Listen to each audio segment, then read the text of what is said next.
Okay, boss.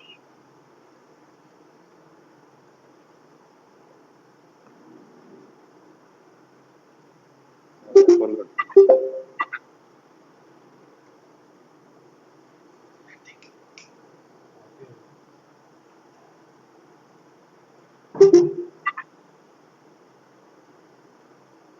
Okay, boss. Yesterday, online they missed this topic, logging table. See, we've been creating different settings for the tables. So then there's an option called no logging. So generally, when you see in the HANA architecture, you could observe that whenever you're creating an entry into these tables, it does create a log. Through logger, it does create a log in the log volume. That's how it does maintain the data persistency, right? But when it comes to when you define a table with say no logging, it does not maintain any logs for this table at all. So the data will be stored only into main memory bus. The physical memory reaches 80% of the main utilization, then the data in this table is been truncated. After, if you specify some timing, after this time, and when the percentage of the physical memory is used more than 80% of it, then the data in this table will be truncated. That is what I mean as no logging. Because we cannot see this effect until I use this memory until 80%. That's the only option. Hello?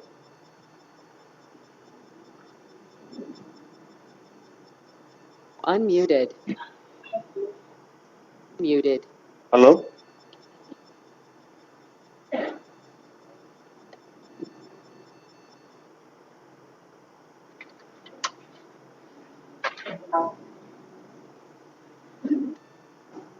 Hello? Hello? Hello?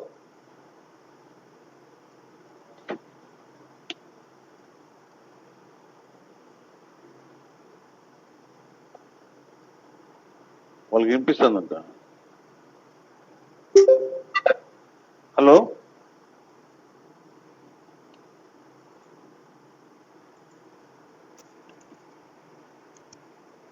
Okay. So I'm saying when you create a table with no logging, whenever you have the data inserts or updates onto the table, it only updates into main memory, but does not do it capture any logs, and logger does not put into the log volume. So there's no logging is done on the table, and the data in this table is stored until the memory is utilized until 80%. Once it crosses 80%, the data in this table will be truncated. That is called as no logging option. And even while creating this table within the UI, say for example, you create new table.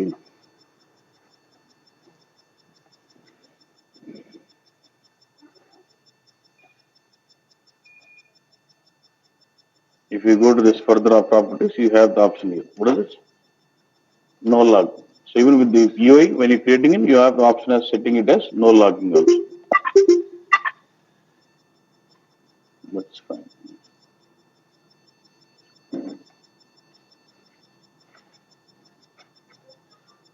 Okay, boss. Next, merging concept. Very, very important, but you don't do anything on it, but you need to understand the concept, what is happening in the backend. Yeah.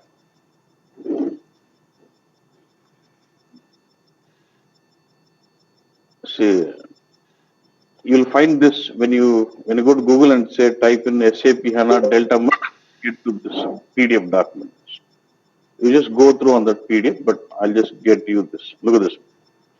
So when you say column store table, it would basically have delta store and what? Main store. And when you perform the read operation, it does read the data from main as well as delta both. And when you do write onto the table, it all only updates into what? Delta store. And at a later point of time, we have to move the data from delta store to the main store. That is what we do when you perform delta merge.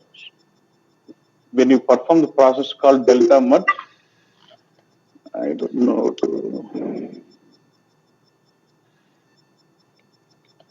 Hello?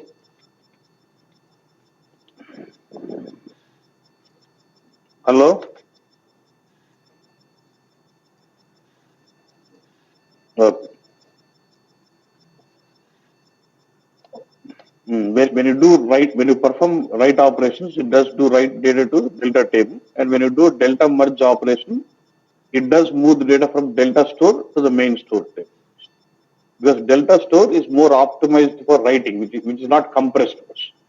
And main store is more compressed and optimized for reading.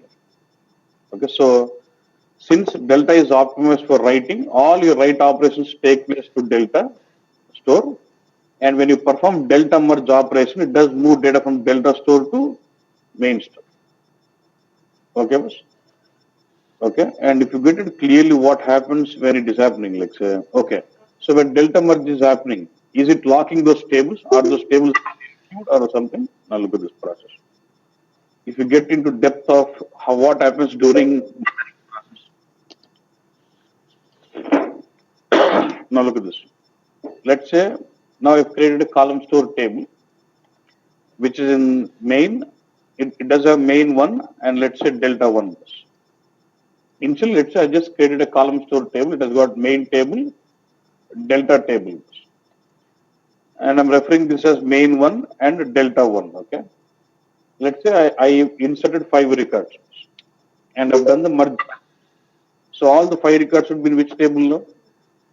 Let's say main one. Let us assume it has already been merged and I've got 5 records in the main table. And again, now I'm writing some 3 records. Out of 3, one is committed transaction, 2 are not committed yet. 2 are not committed yet. So totally there are 5 transactions in main table and 3 in delta. Out of 3, one is committed and 2 are not been committed. So at this point of, let's say I've not yet done any merging. When I'm doing the reporting, it does read from main and delta, union of it. When you're writing, it still writes to delta bus, right? So now we are referring it as main one and delta one bus, okay? Let's say now you say perform delta merge. Perform delta merge. Now what happens? Now look at this. During operation, okay, it does take all the transactions from main one, okay, all the committed transactions which are already there in main one and puts into what? Another table called main two. Don't say table, it's a location, okay? It puts into a main two. And you have delta, right? From delta, all the committed transactions pushes to what? Main two. All uncommitted transactions it pushes to delta two.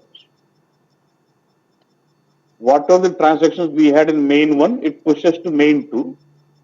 And from delta one, all the committed transactions will go to what? Main two.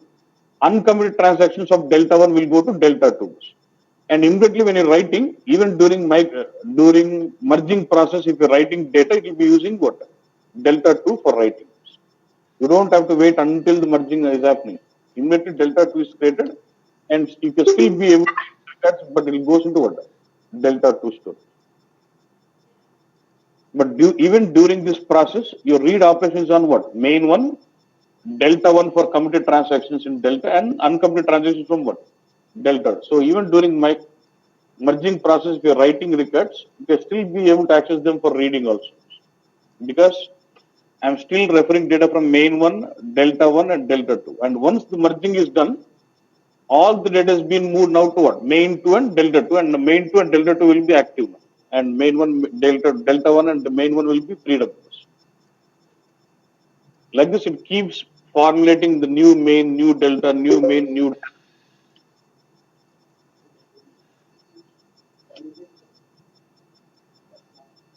So for example, I've got 5 transactions in the main table, okay?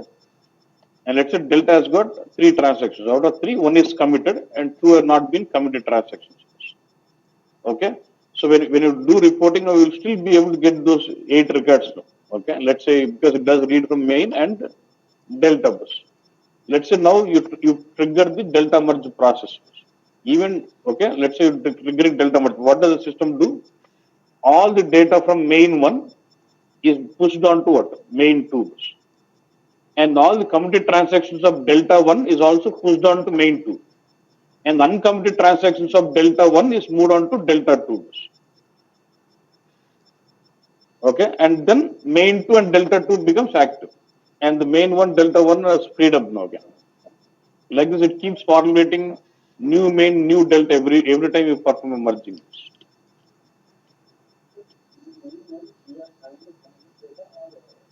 Where we already done the merging, and already merging, so there is some data already in main table. Assume means you have saved the transaction. You have saved the transaction. You have not yet commit means you have saved it. That's okay, boss. So the point here is, even during my merge operation, can I still read data, boss? Still, I've got it, but only during the time when it is switching delta from delta 1 to delta 2. That is the time it is NQ. It's very small point of time, so you don't have to really worry about that. So with this concept, that is what delta merge is about. Yeah, what is it? I'll come. Clear on this now? So now next one more point you need to know. Let's say I have a table, and there's a concept called partitioning of a table. Like how do we partition cube? We can also partition table. Let's say I have a table and I've partitioned to 4 tables. So I've did 4 partitions on a table. When you say perform merge, okay, it does perform merging for each partition separately. Each partition itself is considered as a separate table. Partition 1 will have main 1, delta 1. Partition 2 will have main 1, delta 1. Partition 3 will have main 1, delta 1. And partition 4 also will have main 1, delta 1. Okay. When you say when you perform delta merge, it does perform delta merging only on the partition where there's been new changes been happened or new records have been posted into the table. Getting this? Let's say I've got 4 partitions first.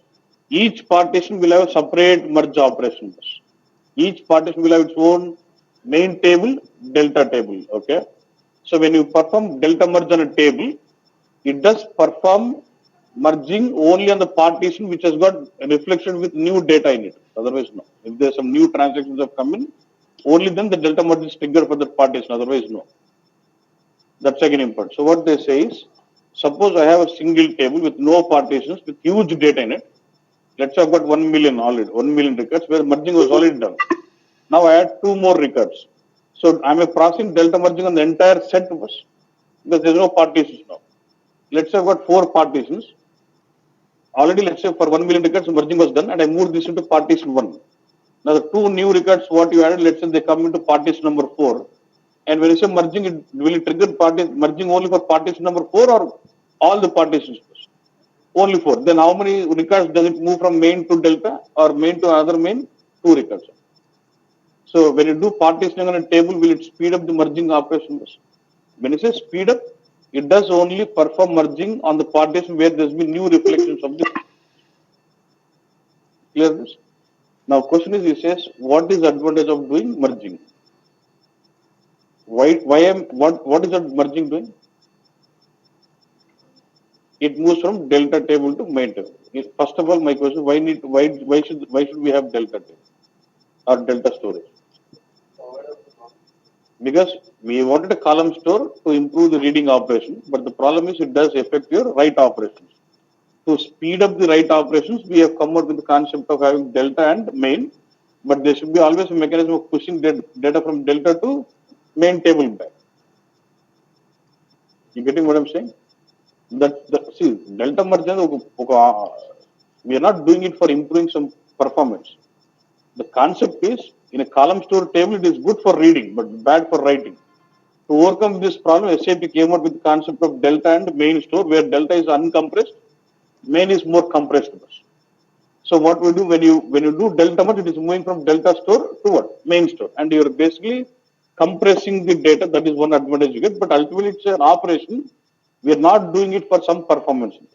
But ultimately, you get a performance because data from delta is moved to main, then the data is compressed. When the data from delta is moved to main, the data is compressed. That is advantage you get. But if you ask me why am I doing this, because of column store tables. Because in every column store table, it must have delta and main because to handle the write operations. And to push data from delta to main, I have to perform delta merge.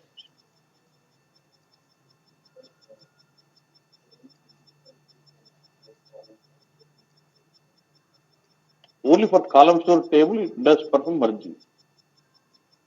See, you don't create main table, delta table first. You just create column store table. Internally, it left two memory locations. One is called as main memory location. One is called as delta memory location. In main memory location, the data will be more compressed and stored. In delta memory location, the data is not compressed. When you write, it does store in for temporary purpose. It does store in the delta storage memory. Then when you trigger merging, it moves records from delta memory to main memory. You don't, these are not like two tables. I'm not creating like two tables. These are like two storages of the same table in the back. Okay. And one very, very important point to be noted is, let's say I have a table and you're doing huge inserting data into the table. At that point of time, if you do merging, it will affect the data loading process. So I have a table, you're trying to fill in lots of records into it. At the same time, if you trigger merging, it will affect your loading performance. Say, I have a cube. See, for cube, DSO, everything, it's a column store table in the backend. While loading data into the cube or while loading data into the DSO, if you perform merge, it will affect your loading performance. So what SAP says, whenever there's been huge loading happening, finish off your data loads, then trigger merging. Don't trigger merging during the loading process. You're okay? Uh-huh.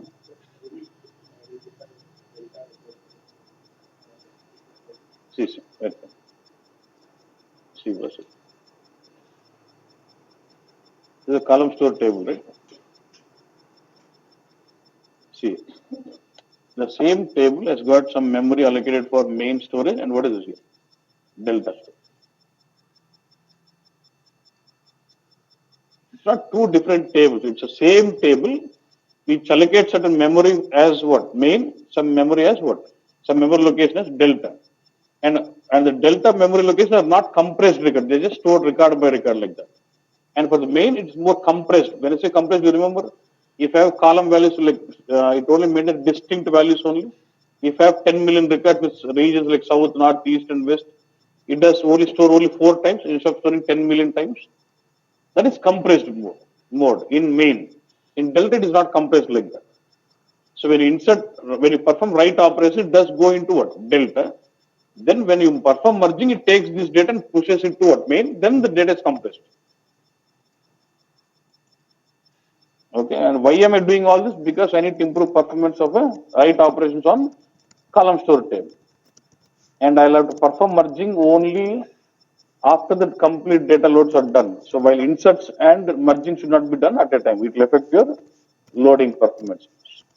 Because all your targets like cube, DSO will all use column store tables in the backend. So when you're doing data loads to this, merging should not be done at that point. See, delta and main are not tables. They're only memory locations. But for you to understand, I'm just referring it as main table, delta table. But it's all two memory locations, storages. That's it. Yeah. Yeah. Yeah. Why? Rotating error. What is it? Means enqueuing, you're saying.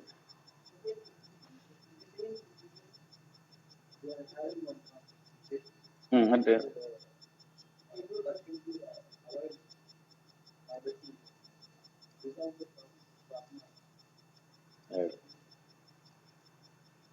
see, you're saying you're inserting and reading also you're doing on that.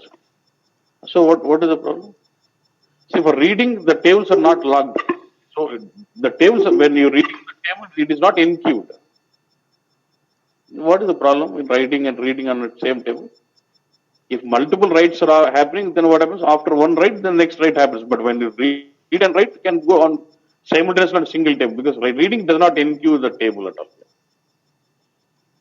Now look at this. So when you basically right click on this table, you have the option as perform delta merge. When you right click on this table, you have an option called perform delta merge. Okay. Hmm.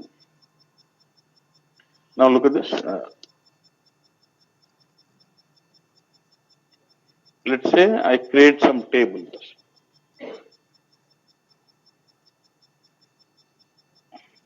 Sorry.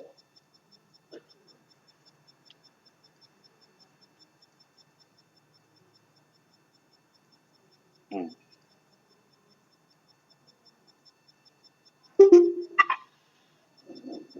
Okay. Let me just create table normal with UI.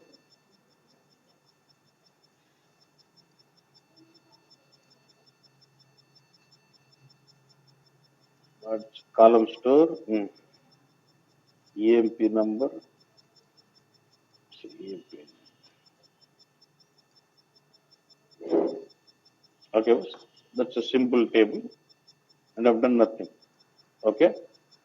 Now, if you look at this definition of the table, what I've created, export SQL, column store table, so and so, and then primary keys. Okay. Now, what I'll do, and by now I'll say switch on the auto merge. This is like normal creating table. Now, I'm just what I'm doing is I'm just creating table with say auto merge. There are different types of merge. The first one we're dealing with is auto merge. So I've created a table with auto merge as a concept because I want this table to be performed with auto merge.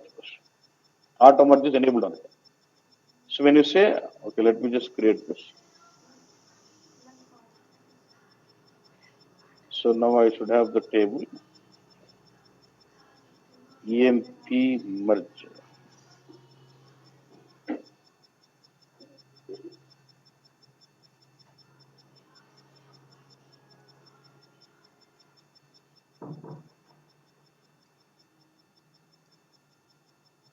So this is my table. Open the definition of the table. You have main and delta, both are blank now, nothing else. So when you enable the table with auto merge, okay, when you go to the system administration, you'll find there's some process running in called merge dogs. If you go to configuration,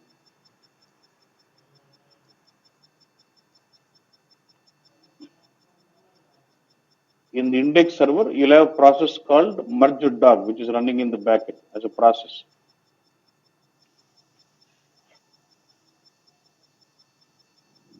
Okay. Now, when you say auto merge, system has to trigger the merging automatically. So who does trigger it? Now you'll have something called merge dog, is a process in the backend which identifies the column store tables on which the merging should be done, and then it does trigger the delta merge. If it is what? Auto merge. If it is auto merge, if auto merge is enabled on a table, you'll have a process called merge log, which will be scanning all the tables for which the auto merge is enabled. And whenever the decision is satisfied, does trigger the auto merging process. Now, which decision it is? Look at this. There's something called auto merge decision function. Now look at this. Right click and say change and try to see this. There is some decision function which is given here. When any of this condition is satisfied, it will trigger the delta merge. Who will trigger? Merge dog. If you enable auto merge on a table, the merging is done automatically by merge dog whenever this condition is satisfied, which is what? Auto merge decision function. What criteria between, like say, for example, DCC greater than 100 and 100, DCC delta cell count. In the delta storage, if the number of cell count is greater than 100, do this. And you'll have different strategies on this. And there'll be some meaning on this part. When this condition is satisfied, it does trigger the delta merge in the system. So what I do now is,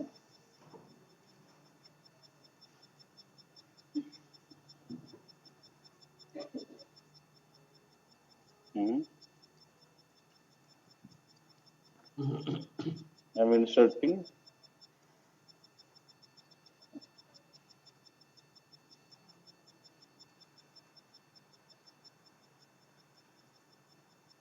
So I'm just inserting this record. And if you see this, now main and delta blank. Okay. If you're inserting this record,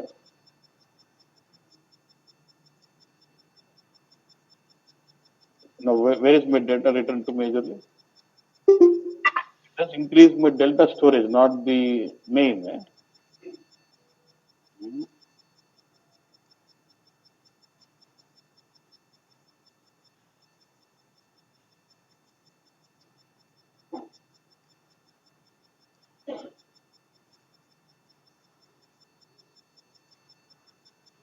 I'm inserting more. Okay.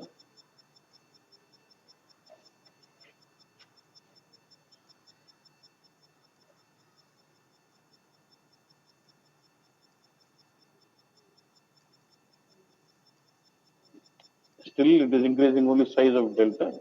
There is some case where it has to identify sizing, then we, we're not triggering this auto merge. System should trigger this.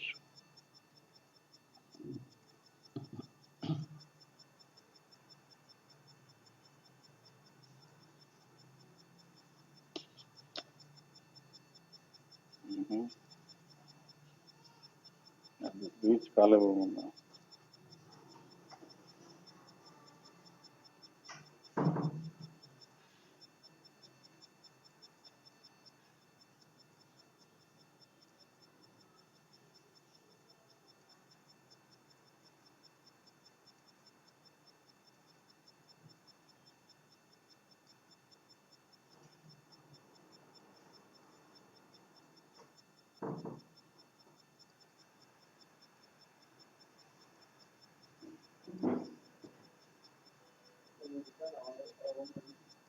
You can change that.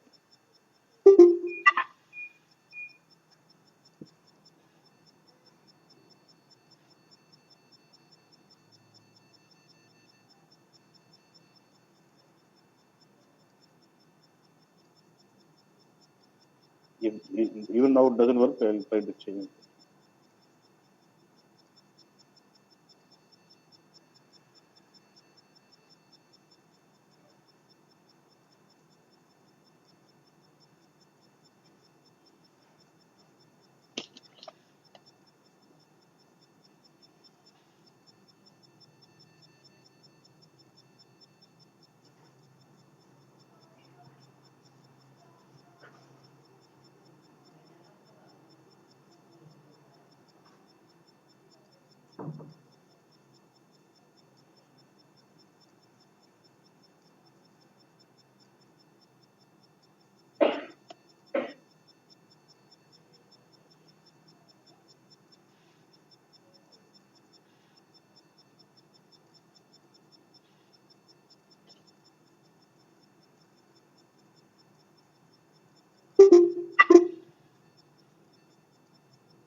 So I've given it as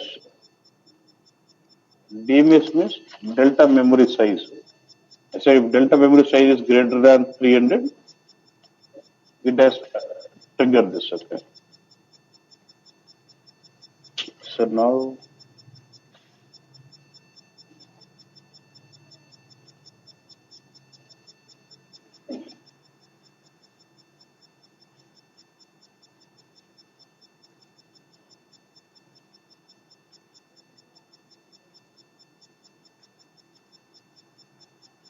KB lo irukkutha.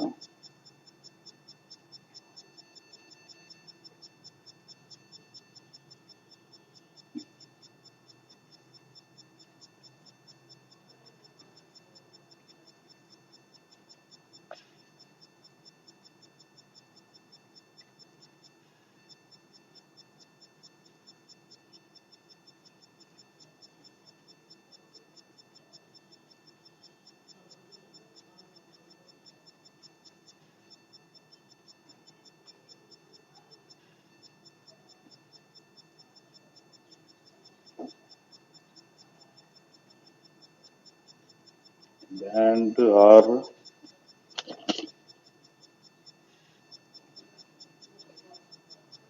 it will be back load.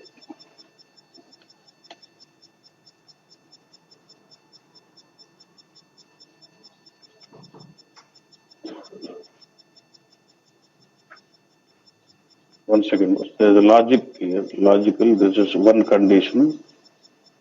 Just putting and with this,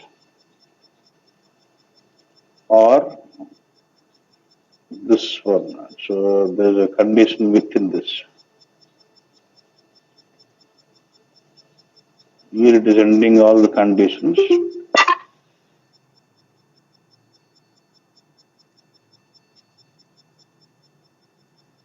And this say DMS greater than, so that's it. Only one condition. Yes.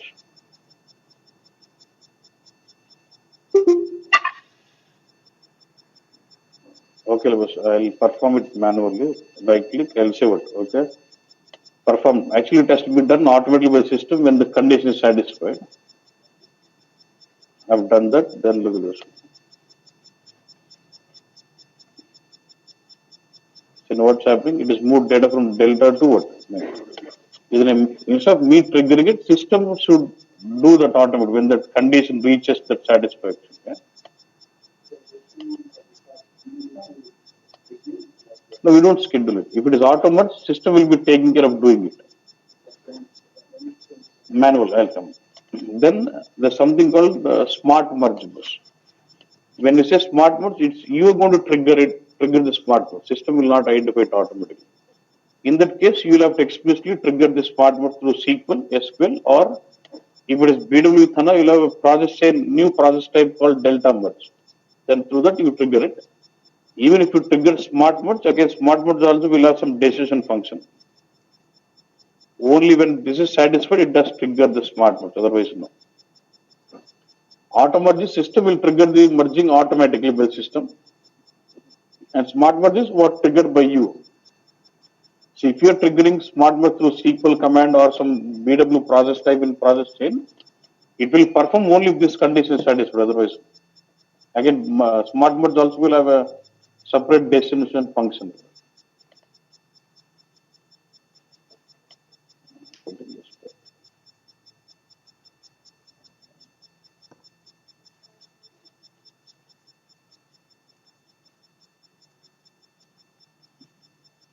I'll put that next slide.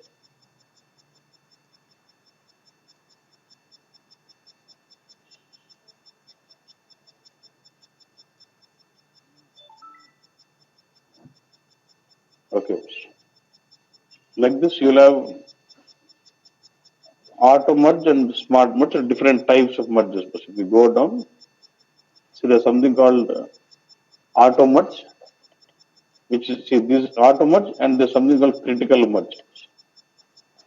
Say you have switched off the merging. Let's say you switched off the merging auto merge on the table.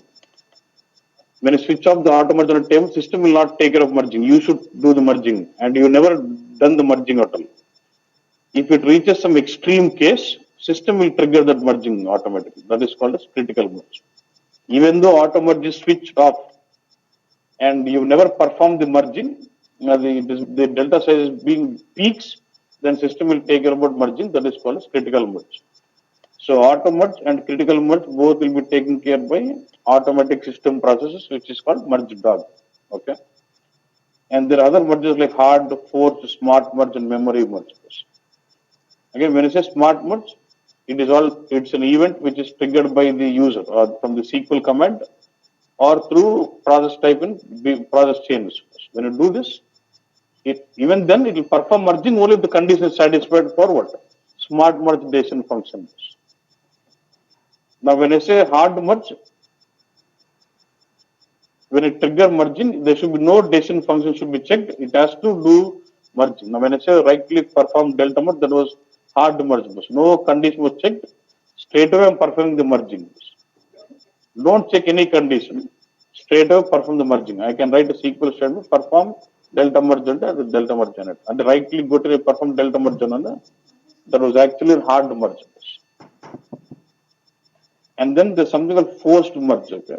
When I say forced merge, you trigger the merging. Let's say because of resource not available, let's say this process kept waiting. But when I say forced merge, Irrespective whether my server is really pressurized, it has to finish my merging. Hard ante una trigger J. It will perform only if the server is free. But when I say forced, irrespective whether my server is free or not, it has to do my merging. That is called forced merge. Okay. And when I say memory merge, memory merging will do only in main memory. When it does not put the data into disk. Generally, whenever you do merging, it updates data into the disk also. But when you say memory merge, it does not update the data into main memory. It updates into the disk. It does perform merging only in main memory only. So like if you go down, you can just read through all this. But there are different types of merging. What we do is in BW, we would be using smart merge for cube and DSO sockets. And the process chain loop will, after loading data into cubes or DSOs, we'll be using smart merge. If you go down,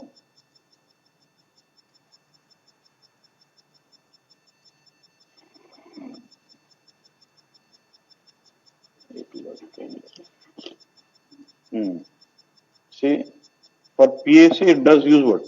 Smart merge. For master data it is what? Auto merge. And for Hana optimized DSO again it does use smart merge. When we trigger it runs it, that is again smart merge. Advanced DSO smart merge again. Right optimized DSO is also smart merge again. Okay, only for master data it is what? Auto merge. But while loading data, don't do the merging. So what we do? All the tables relevant to cube or DSOs, the auto merge will be switched off, so that system will not trigger the merging. After the DTBs are all run, we would trigger the merging process from the process. See, like you'll have a process called what? Trigger delta merge, which is actually when you trigger and then it triggers it, that is called smart merge. And thus use a smart merge decision function. Then triggers or not depends on the function. Like this, we'll have different types of merging. Okay. Yeah.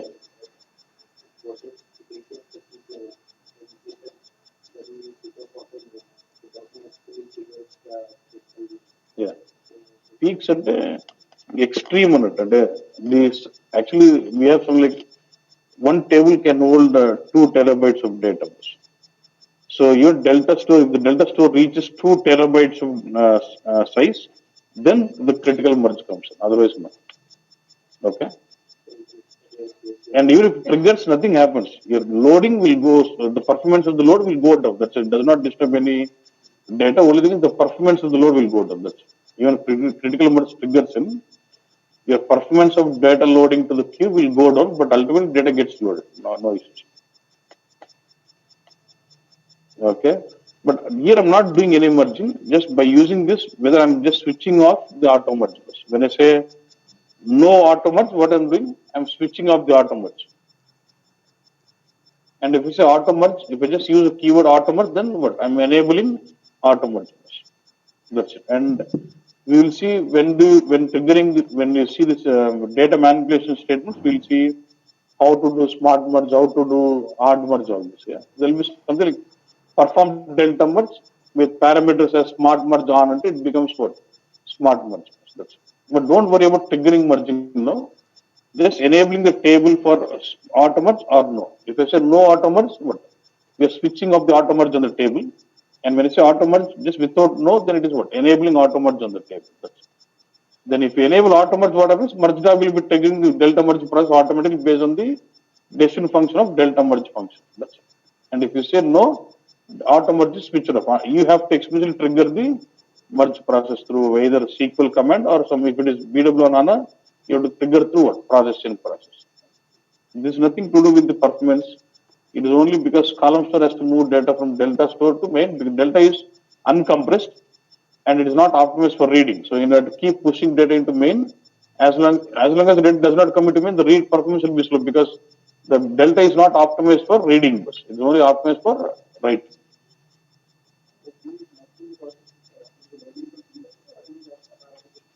In any system, it is needed. But for BW, we can explicitly trigger that process. Because when you say BW on HANA, BW will have something called process chains. It will have a specific process called delta merge. When you do this, it is triggering merging in the backend. Next is unload priority. Now we have a concept called loading and unloading. How frequently merging will be done? You can do after every data loading on the target, you trigger merging. But it doesn't actually perform the merging or not depends on the smart merge decision function. Okay. Next is unload priority bus.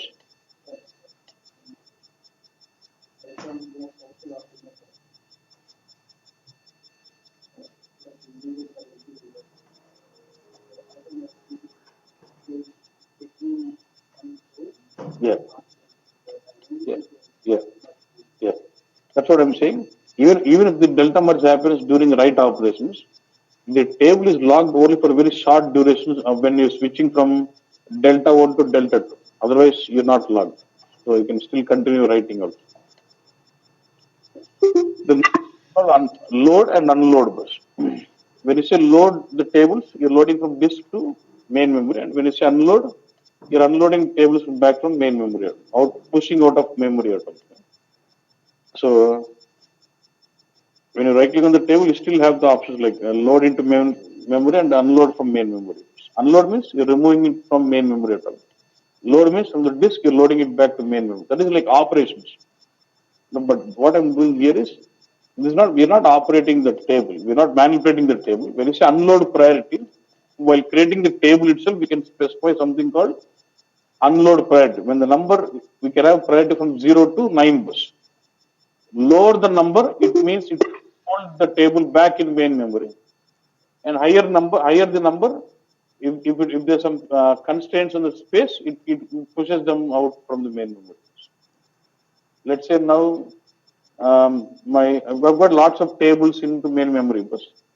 Now it has to free the space out. Like it does use some algorithms and pushes some it has to free the space. So which tables are pushed out? The tables with highest unload priority as what? 9 will be pushed out first. Then still next space is required. Again, the tables with unload priority of 8 are pushed out. Next 7, next 6, next. So lower the number, it means it wants to hold it back in main memory bus. And higher the number, it can unload the data from main memory when the memory has been filled. That is why while creating table, you can specify this unload priority, whether it is 0 or to 9. When it says 0, never unload it. If it is 9, if the space is, the table will be unloaded first. The tables with unload priority as 9 will be unloaded first to free up the space. By default, it is 5. By default, it takes unload priority as 5.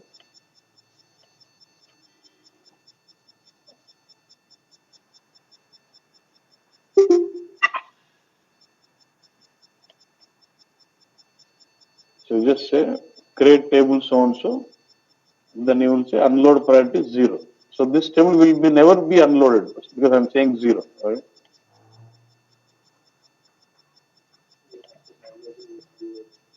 If required, I'll have manually unload it. Don't worry. But if you consider the table to be hot, really used for reporting, you'll always have the 0 and I'm not loaded into main memory now.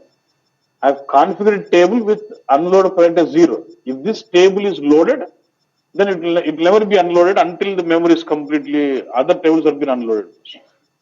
Now the table is not in main memory bus. As long as I say load, unload operations are different. This is only a setting on the table with unload priority. When the table is loaded into main memory, it can be unloaded only when the priority is high.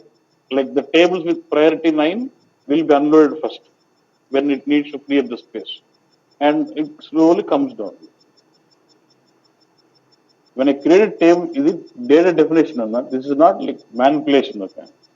When I create a table with unload priority, it means I'm not asking the system to load. I'm saying the unload priority of this table is 0. That's it. So once this when the table is loaded to main memory, do not unload it until you unload other set of tables. This is the critical table. I want it to be in main memory when it gets loaded.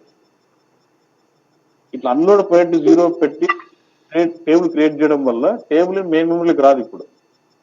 ఎప్పుడు వస్తుంది? నేను ఎప్పుడైతే load అంటానో అప్పుడు వస్తుంది అన్నట్టు, అందరికి రాదు. వచ్చిన తర్వాత పోదు, తొందరగా పోదు. ఎప్పుడు టేబుల్స్ విత్ నంబర్ 9, 8 అన్ని పోయిన తర్వాత లాస్ట్ లో 0 పోతాయి. Okay, now it is not loading. Away setting up the priority not to unload it. That's it. And higher the number, it has to unload it immediately. Then there's something called partitioning on the table. How do we create partitions? Like, do we create partitions on a cube? Month-wise, same way you can also do partitions on a table also. And we can do partitions in three ways. One is hash, range, and round robin. Hash partitioning, range partitioning, and round robin.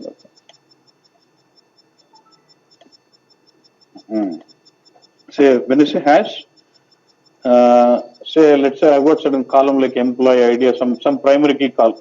Hash partitioning is done on primary key column, and you would like equally distribute it across multiple servers. Let's say I've got 4 servers, 4 index servers, and I would like this based on the employee numbers, equally distribute the data into multiple servers across multiple servers. Then I can go with hash partition. నాకు dialogue incense ఉన్నాయి 4 ఉన్నాయండి servers, and I would like distribute this table content into 4 partitions or 4 partitions, and each partition into different servers. Then I can go with hash partition. Okay, equal. Then there's something, and you don't specify anything, number range or something. Based on the content of data, it's automatically split up. Then there's something called range partitioning. This is where you do where you specify where date is so and so, year is so and so. You can specify some conditions you want. Say partition number 1 where year is equal to 2013, partition number 2 so and so. You can specify interval or range, anything you can specify. Then round robin is similar to your hash, but here it does not distribute the data equally. What it does is, look at this. You load data into the table. So you bring some data into the table, and I'll take this data into separate partition. And whatever the new data comes in, it comes into another new partition. అంటే బేసికల్గా నాకు old డేటాని new డేటాని differentiate చేసుకుంటా ఉండాలి. So I've got some new data now loaded, that all the new data what you load into this table should come into partition number 1.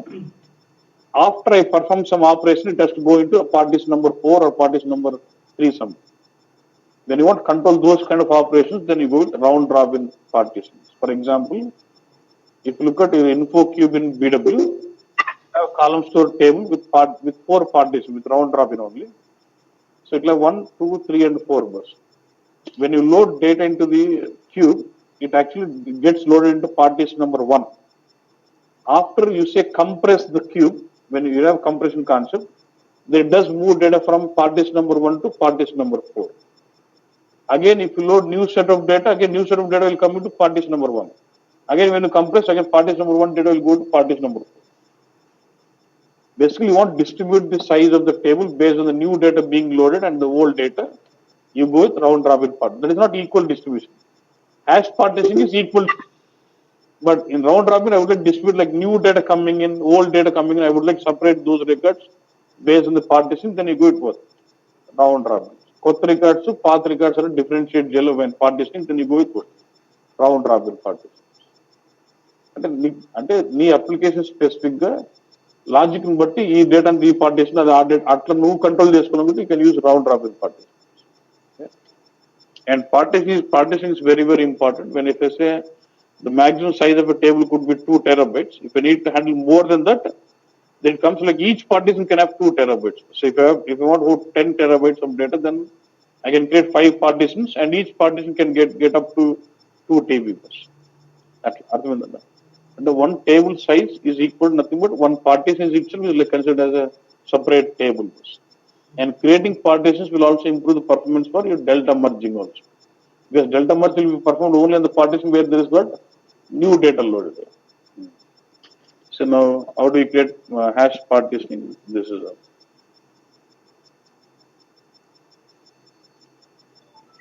But here I don't have multiple servers. If you see the administration here, in the landscape, I have only one index server. Yeah. This is how you use create so and so table. And what is my primary key in this? Employed. And as partition is always created on the primary key column. Yeah? So partition by hash, and on which column it is employee ID, and how many partitions I want? 4. But instead of specifying 4, for example, in the real time, if you have multiple servers, based on the number of servers, I want the determine number of partitions, I can say. There's something like function like server number function, which will determine number of servers automatically. So if I create this table,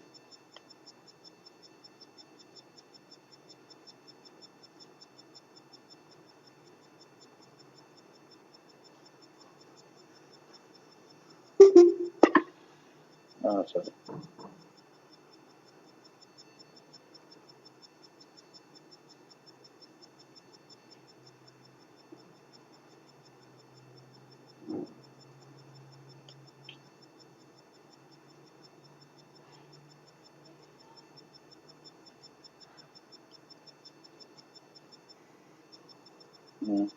So I should have a new table now. EMP hash. If you open the definition of this table, if you go to runtime information, you will see this partition specification is what? Hash 4 number of, and based on what? Employee ID. Here, if you expand this, you will get to see partition number 1, 2, 3, and 4. It has moved like one row, one record here, 3. It does distribute it by default. We cannot control. System will take care of distributing the records automatically. This is hash partitioning. But instead of writing with SQL, I can also create partition with UI also. Okay? For example, I have this table, right? What is the table? EMP, and there's no partition yet. I would like to partition on, let's say, EMP number. So what I can do, look at this. You right click on this folder tables, you get option as what? What is? Show table distribution, or when you right click on the schema, you get option as show table distribution. Either way you can do, and I'm going on this.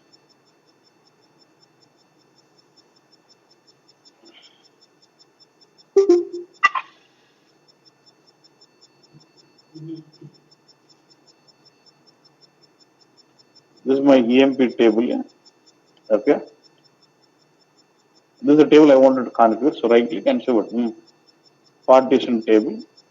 What partitioning you want to hash partitioning or range partitioning? I'll say what? Hash partitioning. And if you say number of partitions equal number of hosts, I'm going to OT host server. So it creates only one, but I will go with what? Not the number. I would create, let's say, 5 partitions I want.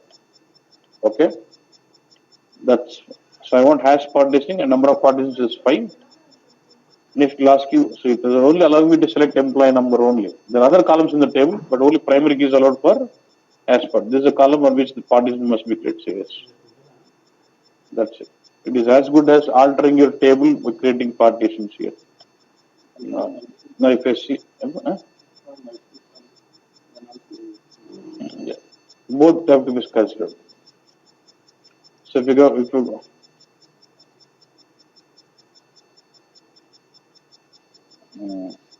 so hash by number, and you see 5 partitions. Like this, you can go with hash partitioning. And there's something called range partitioning in this. When I say range partitioning, you're just creating on where my month is so and so, or between. You can go with between or equal to anything you can specify. Now look at this.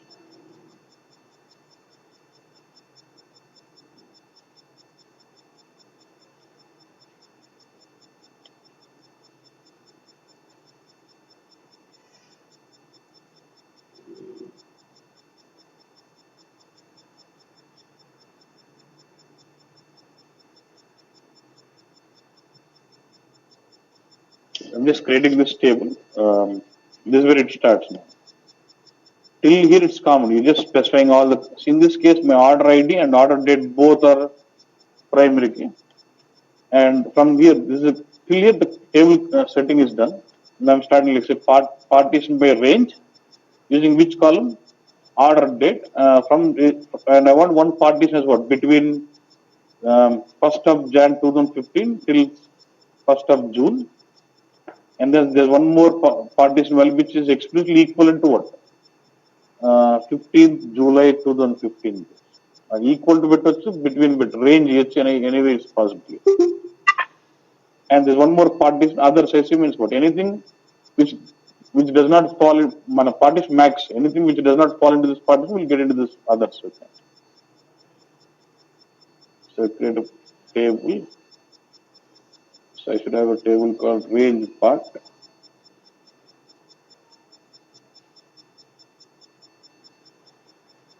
Do you see this runtime information? So range order date.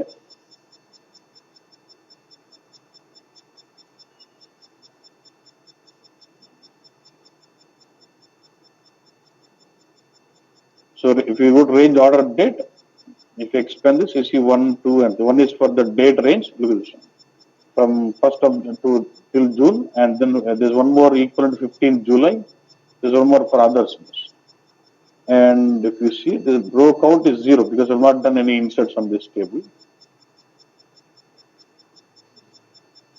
Let's say I do some inserts on the table. I have some.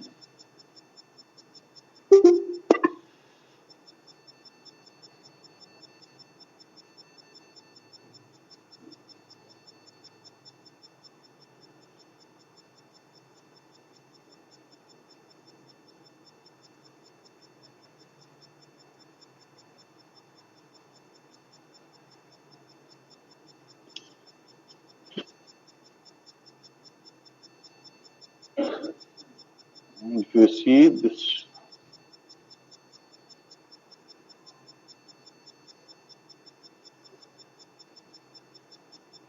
see there's 2 records into this, 1 record into this, and 3 records into this because of my database. There's 1 record in 1st of Jan and March. These 2 will get into what? The partition 1, which is in the range.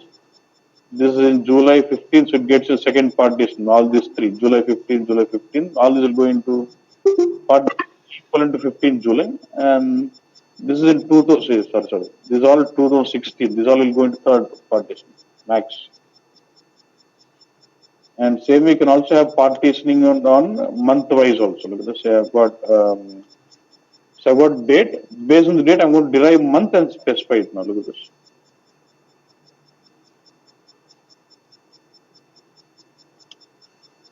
So I'm saying I've got order date, but from the date I would like to derive month and then do partitioning on it. Say partition by range. I'll say I'm using what? Month of order date. So I'm using a function, SQL function. Say month of date will give me month bus. So I'm saying so partition from 1st of Jan 2015 to July, June, and then equal to July is 1 and others is 1. This date will have DDMM. So now I want to derive only year and month. So I'm saying month of that, then use it for partitions. If you want to go year wise, then year of date is partitioning. Actually, when it is to improve the performance of the reading also, and it improves performance of merging, it improves performance of reading also. When you have the partitions done, so it does not go scan through entire partition, just picks from that partition then comes out. Partitioning always improves. Which one? Which one?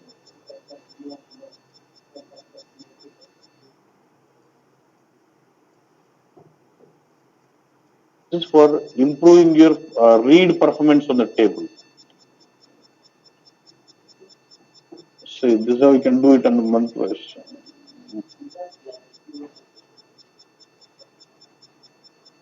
No, these are like partitioning in cube. If you say range part month, open definition of this, and then this. See, it takes from month from Jan to June and July and others. Even if I don't have to insert, even if I insert, the corresponding data will go and sit in the corresponding partitions. And you can also use alter state. Let's say now you already created partitions till July. Next month comes, I would like to add partition, merge partitions. You can do that. You can say alter table, add partition, alter table, merge partition, alter table, delete partition, drop partition also can be done. You can add new partition, merge partitions can also be done with alter statements. Okay. Yeah, I'm saying. Hmm. And one more, see, can I do range partitioning on? Mm, 1 second.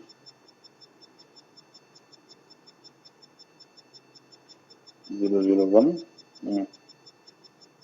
I'm just creating a table normally. So I got range part 00. Can I do range partition through UI also? Yes. I right click on the tables and say show table distribution. Mine was range 001. Select this, right click, partition table. Yeah. So I want to go with what? Range partitioning. So next. Hmm. Now you can start. What is the column you would like to use for range partitioning? Order date. You like say year of or what? Month of. Not year of. Sorry. Year of this one. Easy.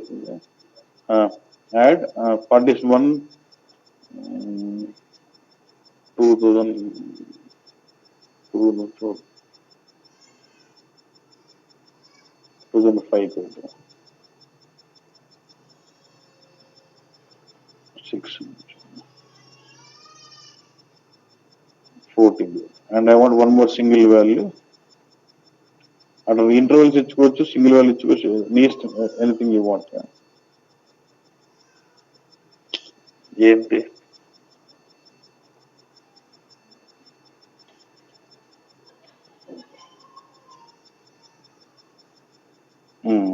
So if I go to this partition, open definition.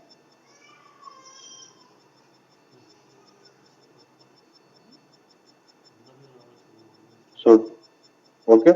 So you can equally create this with UI also. Okay. Panel next. Good. And then if I go to this 1 second. If I go to this now, you get now once the partitions are created on the table. Now when in the context now you start getting off like merge partitions. Which partitions you want to merge and then you can do it. And everything is merged again like that.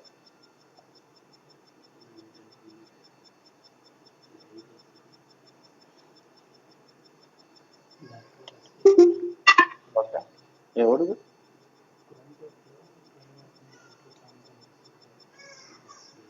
And then there's one more round robin, but this you cannot do with UI because this is not for partitioning data like anything. You would put the data across partitions based on whether the old data or the new data what is loaded. But this is what we'll be using for the fact table of your info cubes. Yeah.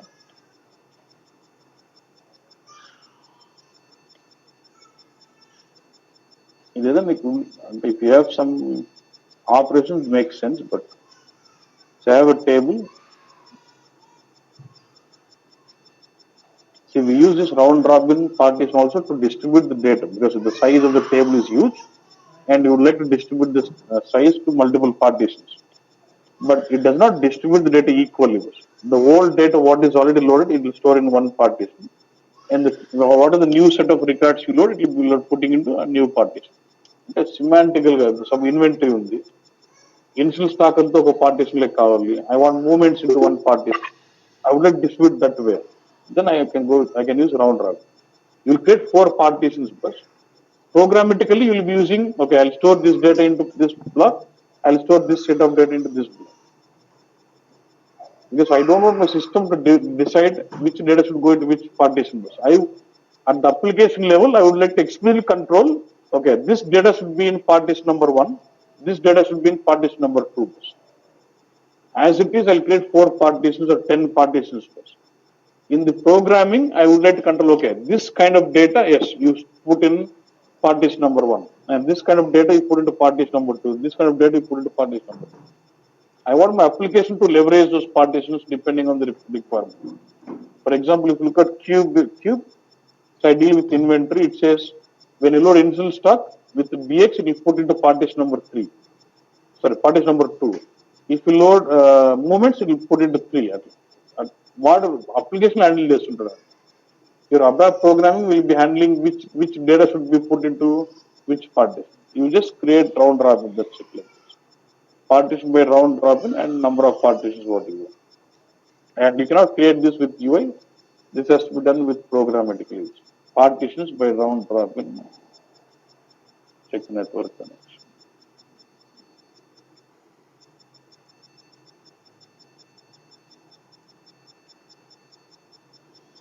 Connection to database available.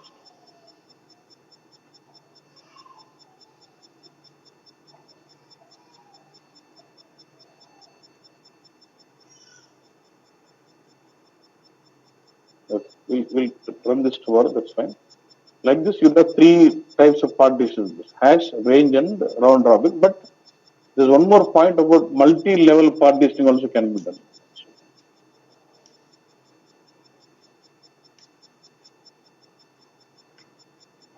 But you will see that tomorrow. Multi-level means I would like to mix up both range and hash first. Initially, I would like to split my data across 4 servers. So I'll do hash. Now within each server, again, I would like to do range partitioning. So I can also go with multi-level partitioning also. We'll see that tomorrow.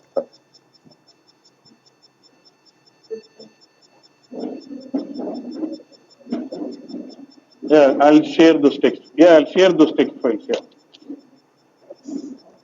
Yeah, we have class tomorrow. It will be from 7 to 10.